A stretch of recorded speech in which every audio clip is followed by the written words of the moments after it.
আমি শালা ই কি জিকির বে, জীবনে তো ই জিকির শুনি নাই।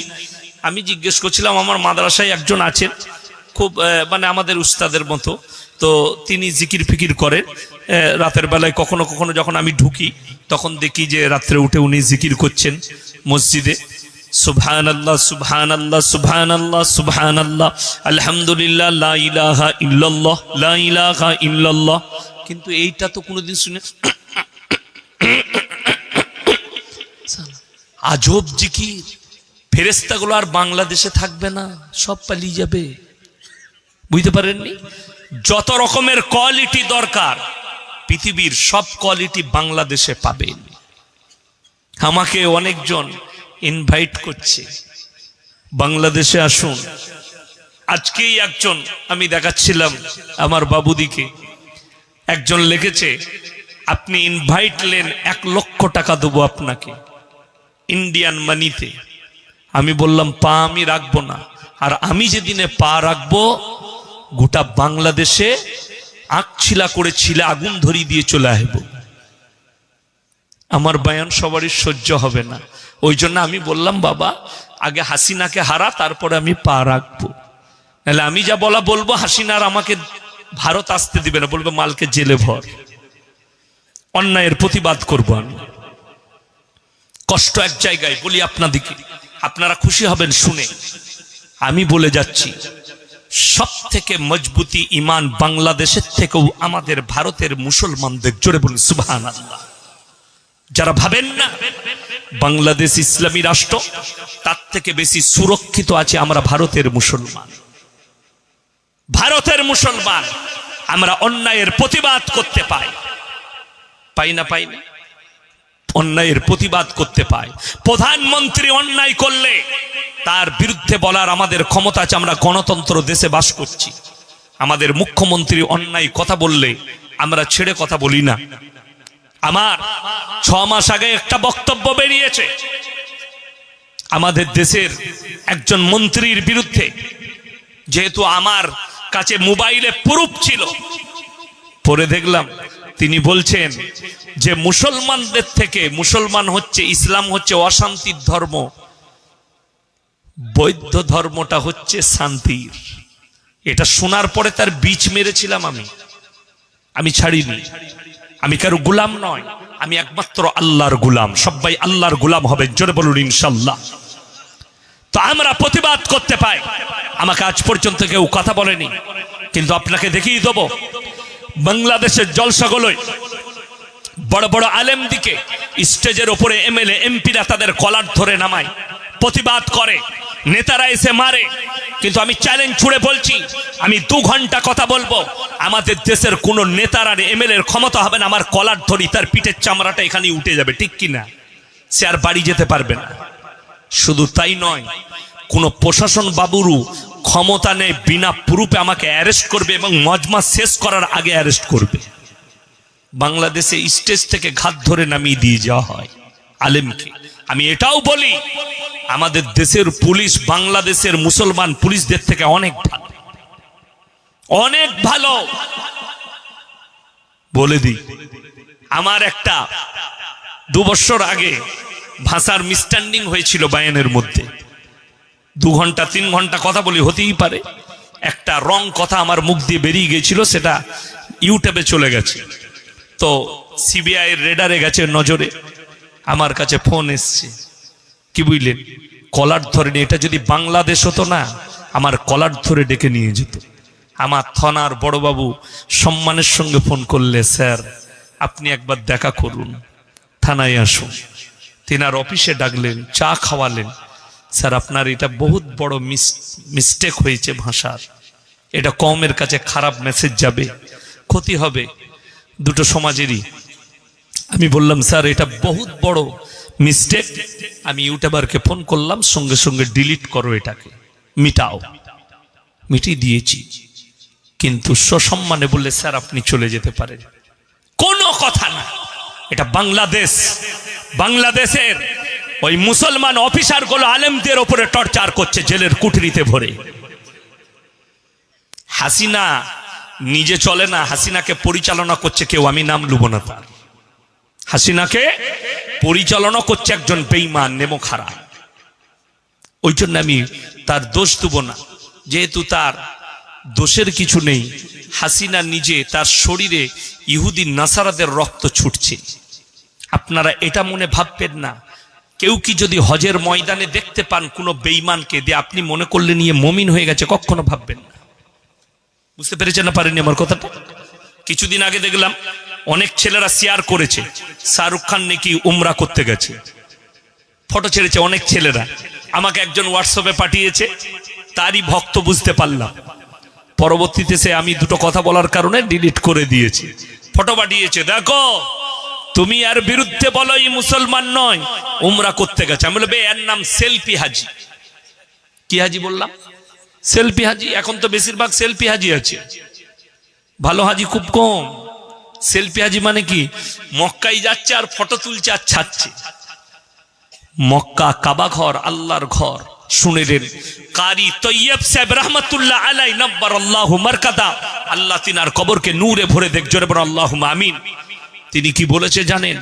কাবে পে পড়ি জব পহলি নজর, দুনিয়া क्या चीज है भूल गए। যারা আল্লাহর ভয়ে আল্লাহর মহব্বতে কাবা ঘরে পা রাখবে, কাবা ঘরটা দেখা মাত্র দুনিয়ার সব জিনিস ভুলে যাবে আর চোখ দিয়ে দরদর করে পানি পড়বে। কেন? ওই জায়গা গিয়ে এমন একটা জায়গা, আপনারা শুনেছেন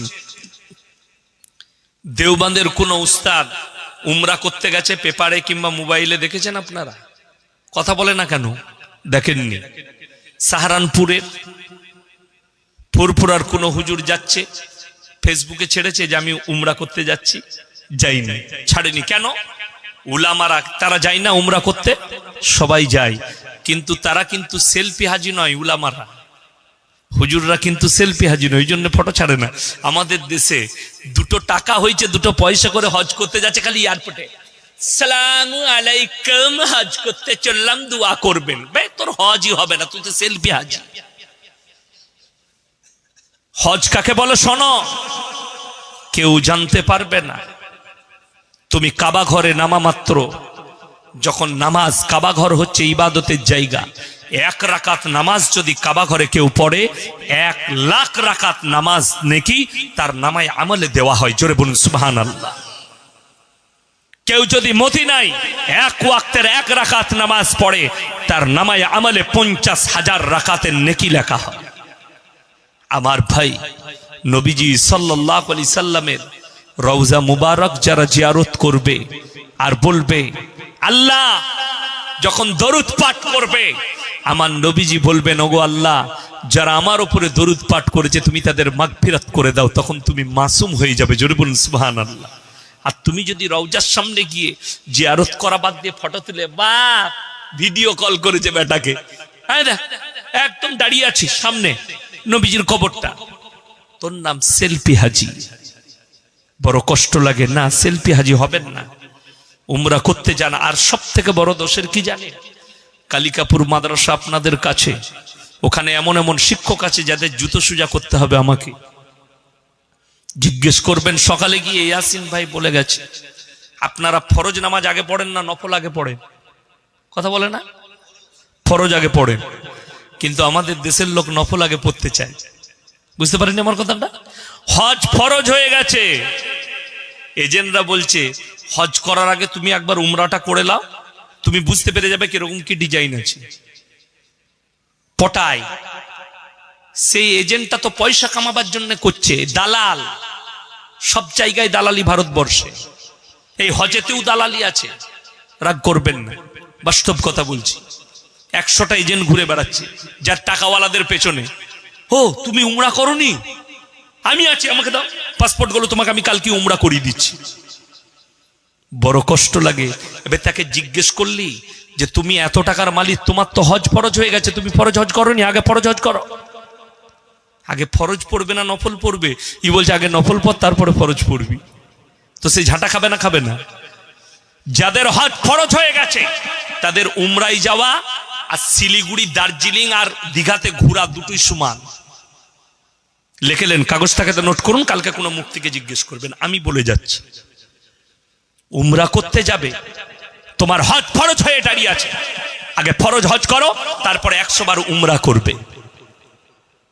বড় কষ্ট লাগে। যারা হজ করতে যায় তারা কে জানে? বিশ্বাস করুন, আমি বাস্তব কথা বলে যাচ্ছি। আপনারা আমাকে কি ভাবছেন জানি না।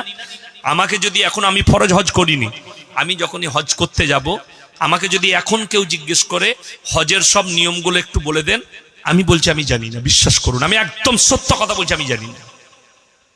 আমি জানি না। কেন? কিতাব পড়ার প্র্যাকটিক্যালটা বহুত পার্থক্য আছে। প্র্যাকটিক্যালটা বহুত পার্থক্য আছে। ওই জন্য বাবা, আপনি ট্রেনিং নেন, সব শিখে যাবেন, কিন্তু ফরজ আগে করবেন। যেমন আমি বলে দিই, আমাদের দেশের লোক এত দুর্বল। আপনাদের এখানে জানাজার নামাজ হয় না? মানুষ মরে গেলে এলান করলে জোহরের পরে জানাজা হবে। এলান হয়ে গেল, জোহরের পরে জানাজার নামাজ। কিন্তু দুঃখ কি জানেন? জোহরের নামাজের পরে জানাজা হবে, মসজিদে উজু করে মুসল্লিরা বসে নামাজ পড়বে। মসজিদে নামাজ হচ্ছে, আর একদল লোক থাকে, তারা উজু করে মসজিদের বাইরে বসে থাকে, হজরতরা জানাজা পড়বে। ঠিক বলছি না? তারা উজু করে বসে থাকে, জানাজা পড়বে। আচ্ছা, কেউ যদি জানাজার নামাজ ছেড়ে দেয়, সেটাতে গুনাহ আছে না গুনাহ নাই? গুনাহ নাই। কিন্তু কেউ যদি ফরজ নামাজ ছাড়ে, আমার নবী, বিশ্ব নবী বলেছেন, যার নামাজ নাই তার ইসলাম নেই। আমার নবীজির হাদিস, যার নামাজ নাই তার ইসলাম নেই। আর তুমি এই জন্য বড় পাপী, তোমার চোখের সামনে জোহরের নামাজ হচ্ছে আর তুমি নামাজ ছেড়ে দিচ্ছ, আর জানাজা পড়তে চাইছো ফরজে কিফায়া, যেটা ছেড়ে দিলে গুনাহ নাই। আর জোহরের নামাজ তোমার চোখের সামনে, যদি বলেন হুজুর আমরা তো দোয়া জানি না, দরুদ জানি না, নামাজ জানি না, আরে কমপক্ষে ইমামের সঙ্গে সেদিনে মাথাটা তো ঠুকে নাও। যদি আল্লাহ কবুল করে নেয়, তুমি সব শিখে যাবে। আল্লাহর নবী সাহাবীরা দিন জানতো না, নবীজি শিখিয়েছেন কালমা পড়ার পরে।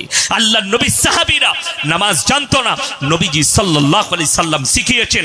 শুনেলেন, সাহাবীদের একটা ঘটনা শুনলেই বুঝতে পারবেন যে আপনি না জানার পরেও আপনি মাথা ঠুকবেন আর ইমামকে বলবেন, হুজুর আমাকে প্রত্যেকদিন একটা করে সূরা মুখস্থ করিয়ে দেন, দোয়াটা শিখিয়ে দেন, সানাটা শিখিয়ে দেন, দরুদটা শিখিয়ে দেন, আপনি নামাজটা শিখে যাবেন। আমার ভাই, আল্লাহর নবী সাল্লাল্লাহু আলাইহি সাল্লাম মসজিদে নববীতে মেম্বারে বসে আছেন, সাহাবীরা বসে আছেন। একজন ব্যক্তি নতুন ঈমান এনেছে। সে কি বলছে জানেন? ইয়া রাসূলুল্লাহ, আমি ঈমান তো এনেছি, কিন্তু সব করতে পারবো, নামাজ পড়বো, রোজা রাখবো, সব মানবো, একটা কাজ কিন্তু আমি ছাড়তে পারবো না। কি কাজ? বলে, আমি প্রত্যেকদিন ব্যভিচার করতে চাই। এটা আমার নেশা, আমি যে কোনো মেয়ের সঙ্গে ব্যভিচার করব।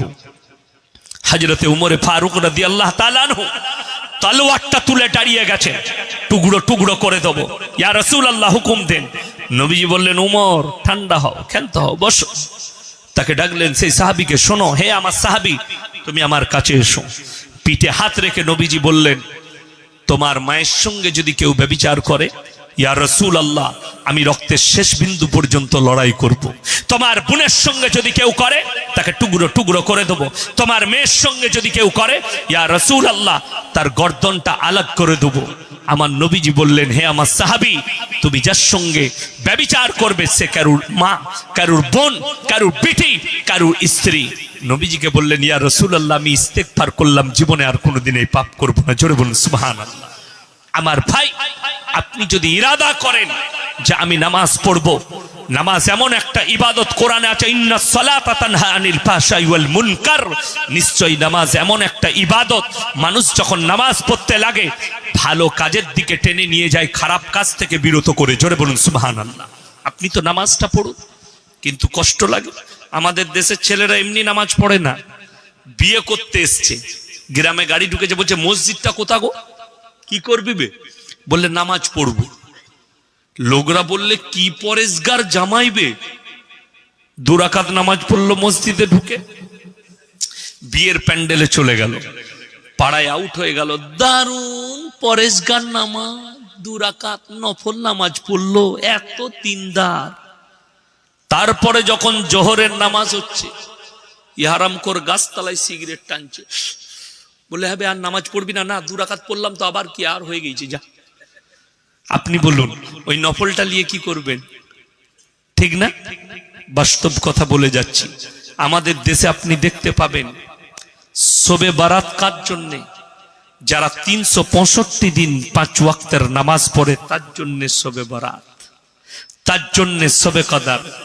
24 পরগনা, হাওড়া, হুগলি, মেদিনীপুর, বর্ধমান, নদিয়া, শবে বরাতের রাত্রিতে নতুন কিছু মাল আবিষ্কার হয়। সাদা পাঞ্জাবি, সাদা জামা, সাদা টুপি, আতর লাগিয়ে এক ফিলাস চা করে নিয়ে মসজিদে চলে এসছে। হুজুর মনে মনে ভাবছে, আল্লাহ কারগিলের যুদ্ধর মালগুলো এলো কোথা থেকে? জীবনে তো মসজিদ আসে না। বলে, হুজুর আজকে ফাটিয়ে দেবো, সারা রাত নামাজ পড়বো। তারপরের দিন ফজর পড়েছে, জোহর থেকে আউট অফ সার্ভিস, মালগুলো নাই। আপনারা বলুন, এরা আমার আল্লাহর কাছে জায়গা পাবে? না। তোরা হচ্ছে শবে বরাতের নামাজি। শবে বরাতের নামাজটা ফরজ না নফল? কথা বলে না? নফল। পড়লে দারুণ নেকি আছে। কেউ যদি না পড়ে পাপ আছে। একজন বলুন গুনাহ আছে? কথা বলুন, গুনাহ আছে? নাই। পড়লে নেকি, রোজা রাখলে দারুণ নেকি। কিন্তু কেউ যদি শরীরের জন্য কোনো কারণে না রাখতে পারে, কোনো গুনাহ নাই। এখন তো অনেক ছেলে লোকের বউকে নিয়ে পালিয়ে এসে ঘর করছে। ঠিক বলছি না? আপনাকে কলকাতায় 24 পরগনায় প্রমাণ দেব। লোকের বউকে নিয়ে পালিয়ে এসে ঘর করছে। তাকে তার প্রথম স্বামী তালাকও দেয়নি, তাকে নিয়ে ঘর করছো। তুমি মৌলবীকে জিজ্ঞেস করেছো? তুমি তো রাস্তায় সেই গাইমুখো হেলেটাকে দিয়ে বিয়ে পড়িয়েছো। গাইমুখো হেলে মানে একটা ঘোষ রাতের বেলায় গাই দুয়াতে ঢুকেছে গোয়ালে। গাই মনে করে এড়ে গরুটাকে দুয়াতে গেছে, মেরেছে লাত। তখন দেখছি এটা তো গাই লয় বে, এড়ে গরু। মানে মুখটা গায়ের মতো কিন্তু গরুটা এড়ে। তার নাম হচ্ছে গাইমুখো হেলে। তো মৌলবি গোছের অনেক মৌলবি বেরিয়ে গেছে। আমাদের মতো দাড়ি রেখেছে, লম্বা জামা পরছে, কিন্তু মালের ভাঁড়ে কিছুই নাই। ওই দু একটা দোয়া দরুদ শিখে বিয়ে পড়িয়ে খাচ্ছে। 2 নম্বরই বিয়েগুলো পড়িয়ে দেয় রাস্তাঘাটে। যেখানে বিয়ে পড়বেন, পার্কে বিয়ে পড়িয়ে দিচ্ছে। লোকের বউকে নিয়ে পালিয়ে এসছে, বিয়ে পড়িয়ে দিচ্ছে। তাকে জিজ্ঞেসও করলো না এই মেয়েটাকে। আমাকে যেমন রাতের বেলায় একদিন হঠাৎ করে, আমি বাড়িতে ছিলাম তখন, জলসা নাই, সিজন নয়, বর্ষার সিজন। আমার রাতের বেলা আমার দরজায় কড়া দিয়েছে, ইয়াসিন ভাই উঠো। কি হয়েছে রে? হুজুর একটা বিয়ে পড়াতে হবে, চলো গাড়ি নিয়ে এসছি। আমি বলে, এত রাতে বিয়ে কি বে? বললে না, একটা বিয়ে পড়াতে হবে। কি ব্যাপার? আমার ভাই না পালিয়েছে, একটা মেয়েকে নিয়ে পালিয়েছে। চ, গাড়িতে চেপে গেলাম। মেয়ে আছে, আমি বলে মেয়ের বাবা কই? তারপরে বললে আসছে। আমরা আসুক। মেয়ের বাপ এলো, মা এলো। আমি বললাম তোমাদের সম্মতি কি? বলে মেয়ে যখন পালিয়ে এসছে, আরো 2-4 জন এসছিল, আমাদের ইজাজত আছে, আমাদেরও পছন্দ, ছেলের সাথে ঘর ভালো, আপনি পড়িয়ে দেন নিকাটা। রাতের বেলায় বিয়ে পড়ালাম। আর বললাম, বাপ যত পালানো বিয়েগুলো আমাকেই দিবি, একটা ভালো বিয়ে দিলি না। কি বুঝলেন? সব এরকম বিয়ে। বড় কষ্ট লাগে, দুঃখ লাগে। কি জানেন? লোকের বউকে নিয়ে পালিয়েছে, স্বামী তালাক দেয়নি। সেই মেয়েকে নিয়ে যারা ঘর করবে, যতদিন করবে জিনা করা হবে।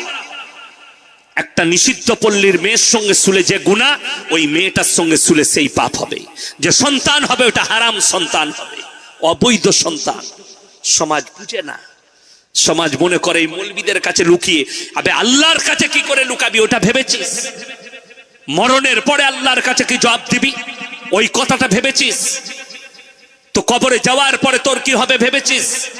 যে তোর একটা ইবাদত আল্লাহর বারগাহে কবুল হবে না, তো চিরজীবনের জন্য জাহান্নামের উত্তর অধিকারী হয়ে যাবি। একবারও ভেবেছিস? আমরা ভাবি না। আল্লাহ আমাদেরকে হেফাজত করুক, জোরে বলুন আল্লাহুম্মা আমিন। ওই জন্যে আমার ভাই রেডিমেড বিয়ে আরো শুনেলেন।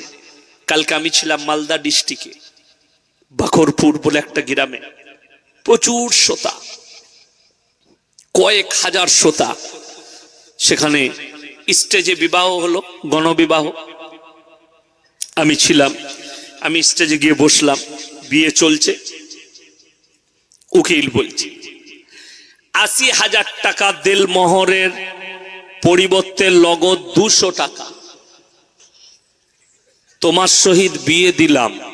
আমি সেখানে কি বললাম জানেন?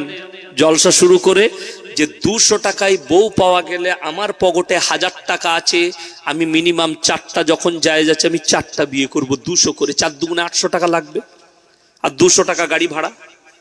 বুঝতে পেরেছেন না পারেননি? 4টা বিয়ে করব আমি। 200 টাকায় বউ পাওয়া যাচ্ছে তো। কত দুর্ভাগ্যজনক কথা, কত দুর্নীতিমূলক কথা। ৮০,০০০ টাকা দেলমোহর, ২০০ টাকা লগত।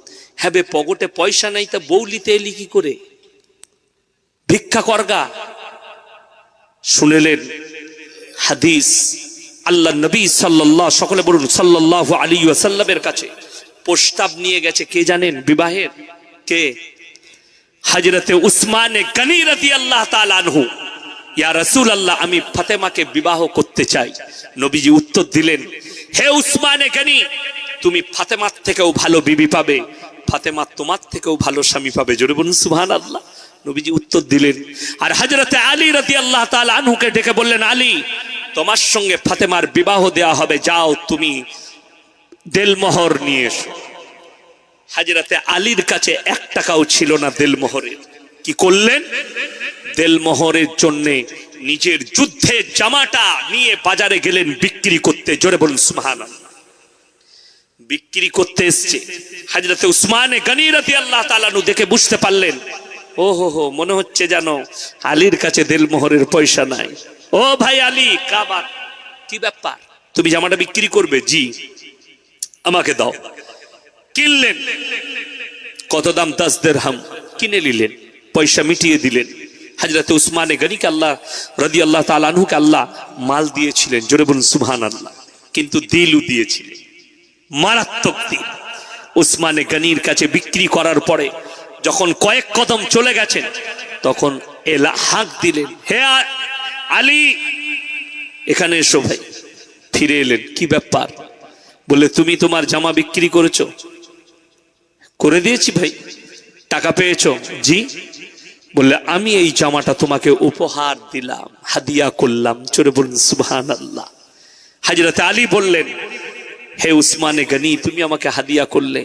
উসমানে গনি বললেন চোখের পানি ফেলিয়ে, আল্লাহর কসম, আমি ভাগ্যবান, আমার এই টাকাটা আল্লাহর হাবিব সাল্লাল্লাহু আলাইহি সাল্লামের মেয়ের বিয়েতে দেলমোহর হিসাবে কাজে লাগবে, এটাতেই আমি সৌভাগ্যবান। জোরে বলুন সুবহানাল্লাহ। আমার ভাই দেলমোহর নিয়ে গেলেন, তারপরে বিয়ে দিলেন। আর ২০০ টাকায় বউ পাওয়া যাচ্ছে?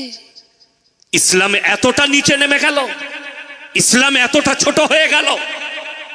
এই যুগে লেখেন, আর যুবকরা শুনে যাও, যারা বাবা আছেন মা আছেন শুনে যান, মিনিমাম ৫,৫০০ টাকা দেলমোহর লাগবে। যদি মালদার হন, কোটিপতি হন, ১ লাখ টাকা করবেন না, ৫,৫০০ করুন, লগত মিটিয়ে দেন, লগত দেন। আমাদের মতো হুজুর, আমরা বিয়ে করতে গেছি, আমার বিয়ের দেলমোহর শুনবেন ৫,৫০০ টাকা নগদ। আমি দেলমোহর মিটিয়েছি। আজকের দিন পর্যন্ত আমার ২টো মেয়ে, আজ পর্যন্ত আমার স্ত্রীকে ভুলেও কোনোদিন জিজ্ঞেস করিনি তুমি দেলমোহরের টাকা কি করেছিলে, কি করেছো, জিজ্ঞেস করিনি। আমার মা বাবাও জিজ্ঞেস করেনি, কোনো বউটাকেই জিজ্ঞেস করেনি। আমার আব্বার 4টা বৌমা, 4 জনকে কেউ জিজ্ঞেস করেনি যে তোমাদেরকে দেলমোহর দেওয়া হয়েছিল, লগত টাকাটা কি করেছো। আমাদের দেশে এখন নতুন ডিজাইন উঠেছে বিয়ের, দেলমোহরের ভেতরে সোনা দেয়, দেয় না? কানের রিং, হাতের বালা। আপনাদের এখানে কি আছে জানি না, আমাদের বর্তমানে দিচ্ছে, বিভিন্ন জায়গায় সোনা দিচ্ছে। বিয়ের পরে শাশুড়ি জিজ্ঞেস করছে, ওই দেলমোহরের সোনাটা কই গো? সেই শাশুড়িকে যে ফেরেশতারা কি কেলানি কেলাবে তা আল্লাহ ছাড়া কেউ জানে না। দেলমোহর এমন একটা জিনিস, মহারানা এমন একটা জিনিস, সেটা স্ত্রীর হক, সে দান করে দিতে পারে, সে স্বামীকে দিয়ে দিতে পারে, সে মা বাবার পেছনে খরচ করতে পারে, সে নিজের পেছনে খরচ করতে পারে। এটা সম্পর্কে জিজ্ঞেস করার অধিকার না স্বামীর আছে না তার শ্বশুর শাশুড়ির আছে। ওই টাকাটা, মহারানাটা তার হক। আমাদের দেশের এই পাপগুলো হচ্ছে, আর আপনি বলছেন ইসলাম, ইসলামকে বিকৃত করে দিয়েছেন আপনারা। কেন? এই উলামা থেকে বিচ্ছিন্ন হয়ে। আর বেঈমান কাফেরদের মেহনত হচ্ছে এই সমাজকে আলেম থেকে বিচ্ছিন্ন করে দাও, হুজুরদের কাছ থেকে বিচ্ছিন্ন করে দাও, মৌলবীদের কাছ থেকে বিচ্ছিন্ন করো, যাতে এরা বিচ্ছিন্ন হওয়ার পরে এদের ইমানকে ধ্বংস করা যেন সহজ হয়ে যায়। আপনার ইমান তো সহজে ধ্বংস হচ্ছে। আপনি নতুন নতুন জিনিস আবিষ্কার করে ফেলছেন, মানুষ পাপ করছে হাদিস মনে করে। আজকে জানেন অনেকজন সুদ খায়, আমাদের মতো মৌলবীকে বাজারে দেখলে কি বলে জানেন? মৌলবীরা আসছে, সুদ বলি না ইনটেক্স বল, ইংরেজি ভাষা বল, ওরা বুঝতে পারবে না। আমরা স্কুলে যাইনি ভেবে আল্লাহ বুঝতে পারবে কিনা সেটা ভাব, আমাদেরকে বুঝিয়ে লাভ নেই। ওই জন্য সকলকে বলছি, আজ থেকে সবাই হালাল পথে চলবো, জোরে বলুন ইনশাআল্লাহ। তিনটে কথার উপরে আমল করলে আল্লাহ আপনার মালে বরকত দিবে। কটা বললাম? তাড়াতাড়ি বলুন কটা? তিনটে। وآت ذا القربى حقه والمسكين وابن السبيل ولا تبذر تبذيرا إن المبذرين كانوا إخوان الشياطين وكان الشيطان لربه كفورا। হে আমার বিশ্ব নবী, পৃথিবীর মানুষকে বলো, وآت ذا القربى, সব থেকে প্রথমে তোমাদের কাছের গরিবের যাদিকে মাল দিয়েছি তারা তোমরা কাছের গরিবের খেয়াল রাখবে। ওয়ালিয়াতামা ওয়াল মাসাকিন, তারপরে দেখবে তোমরা এতিম আর মিসকিন কোথায় আছে।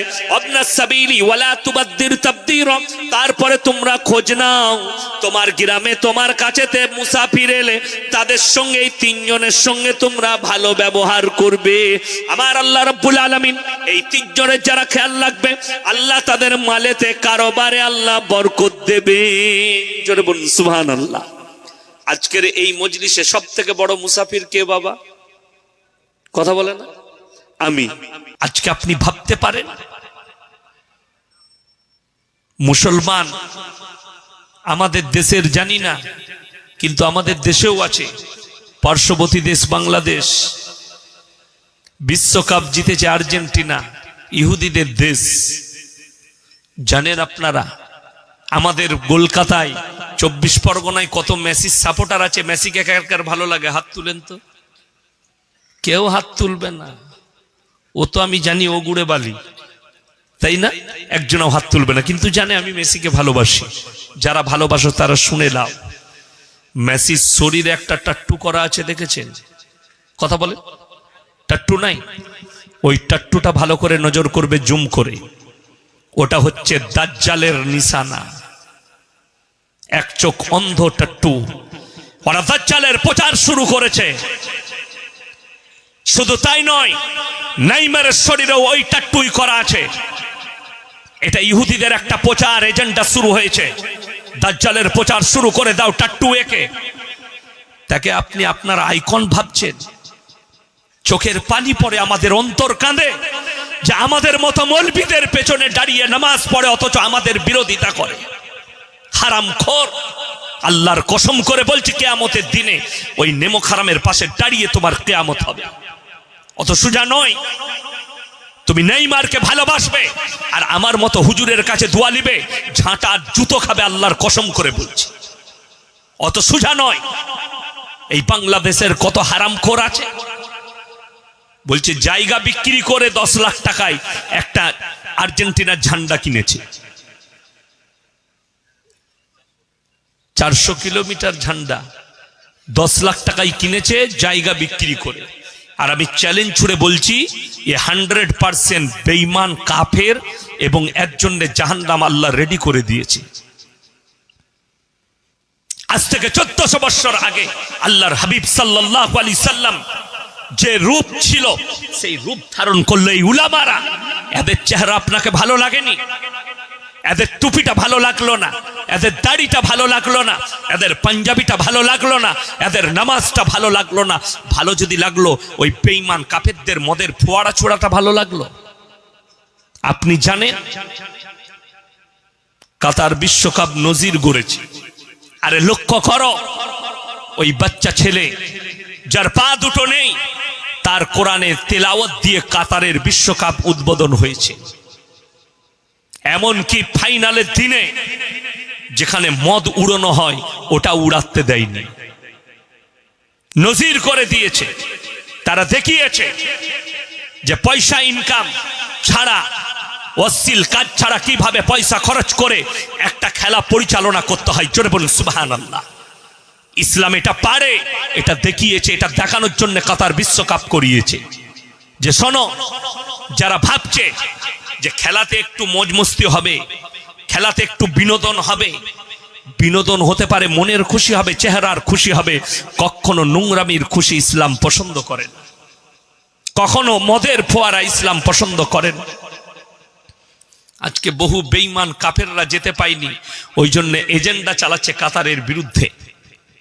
এক শ্রেণীর মিডিয়া এজেন্ডা চালাচ্ছে কাতারের বিরুদ্ধে, যেহেতু তাদের নোংরামি হয়নি, সেখানে সমকামীকে স্বীকৃতি দেয়নি, সেখানে ব্যভিচারকে স্বীকৃতি দেয়নি, সেখানে নোংরা পোশাককে স্বীকৃতি দেয়নি। শুধু তাই নয়, আমাদের দেশে ঝামেলা চলছে না কি নিয়ে? আমাদের, আমি ওকে মুসলমান ভাবি না, আপনারা ভাবতে পারেন, শাহরুখ খান না কি নাম আছে একটা আর্টিস্ট, তার একটা ফিল্ম নিয়ে ঝামেলা শুরু করেছে। আমি মোবাইলে খবরে দেখছিলাম, মিডিয়ারা চালাচ্ছে, ভগওয়া কা অপমান কিয়া হ্যায়। যে মেয়েটা ডান্স করেছে নায়িকাটা, তাকে দেখলাম কাতারের বিশ্বকাপে, তার পোশাকটা দেখেন, তাকে ঝাঁটা মেরে তাড়িয়ে দিত যদি ওই পোশাকটা ওখানে উপরত, ঠিক কি না? সেখানে কিন্তু হাতওয়ালা পোশাক পরতে হয়েছে, শরীর পা পর্যন্ত ঢাকতে হয়েছে, তবে তাকে বিশ্বকাপের ময়দানে কাপটা নিয়ে দাঁড়াতে দিয়েছে। শুধু তাই নয় আমার ভাই, পৃথিবীর যারা সুসভ্য মানুষ আছে, জ্ঞানী মানুষ আছে, তারা অবশ্যই জানে ইসলাম ইজ দ্য গ্রেট। ইসলাম হচ্ছে পৃথিবীর একটা সেফটি ধর্ম, চারিদিক দিয়ে সেফটি দিয়েছে। ইসলাম ইজ দ্য সেফটি, অন্য কোন জায়গায় সেফটি পাবেন না। ইসলাম মদকে স্বীকৃতি দেয়নি, ইসলাম নোংরামিকে স্বীকৃতি দেয়নি, ইসলাম গাঁজাকে স্বীকৃতি দেয়নি, ইসলাম নারীদিকে বাজার ঘোরার স্বীকৃতি দেয়নি, ইসলাম মেয়েদিকে বেপর্দা স্বীকৃতি দেয়নি। কোন মৌলবি আর কোন পৃথিবীর হুজুর, একটা ইমামও বলতে পারবে না মেয়েরা বেপর্দায় ঘুরলেও অসুবিধা নাই। শুনেছেন কোন হুজুরের মুখ থেকে? যদি শোনাতে পারেন তো জুতোর মালা পরব তার। সামান্য যিনি ইমামতি করেন সেও বলতে পারবে না যে মেয়েরা যাই বা পোশাক পরল। কেন? আল্লাহ যার মধ্যে এতটুকু ভয় দিয়েছে, আল্লাহ রবের ভয় দিয়েছে, সে কখনো চাইবে না যে পুরুষরা, যে যুবকরা একটা নোংরা পোশাক পরা মেয়েকে দেখে উদ্বুদ্ধ হও, একটা বাজারে হাফ প্যান্ট পরা মেয়েকে দেখে, বিকিনি পরা মেয়েকে দেখে যারা নিজেদের চোখকে রাঙাও যে এত সুন্দর লাগছে, তো তুমি চিন্তা করো তোমার বোনকে যদি ওই বিকিনি পরানো হয় কেমন লাগবে? তুমি সহ্য করতে পারবে না, তখন বলবে আমার বোনকে গুলি করে মেরে দেবো। তখন তুমি তোমার বোনকে মার্ডার করতে চাইবে, তোমার মন মেনে নেবে না যে আমার বোন বিকিনি পরে রাস্তায় ঘুরুক। তো তোমাকে মনেতে এটা আনতে হবে, ইসলাম যে মেয়েটাই হোক, ইসলাম তাকে সম্মান দিয়েছে। আমি মুতালবা করি আর আমি এটাই রাখি যে আমাদের দেশে আমার কাছে আমার মায়ের ইজ্জত যতটা, আমার একটা হিন্দু মায়েরও ইজ্জত ততটা, আমার কাছে আমার বোনের ইজ্জত ততটা, আমার দেশের হিন্দু দলিত আদিবাসী মা বোনেরও ইজ্জত আমার কাছে ততটা। আমার ইজ্জতে শুনেলেন আমার নবী, বিশ্ব নবী, সকলে বলুন সাল্লাল্লাহু আলাইহি ওয়াসাল্লাম, নিজের মাথার পাগড়িটা খুলে হাতেম তায়ের বিটির মাথায় চাপিয়েছেন। নবী সাহাবীরা বলেছেন ইয়া রাসূলুল্লাহ, এটা মুশরিকের বিটি। আল্লাহর নবী আওয়াজ দিয়েছেন, হে আমার সাহাবীরা শোনো, আমি মেয়েদের মাথা ঢাকতে এসেছি, খুলতে আসিনি। জোরে বলুন সুবহানাল্লাহ।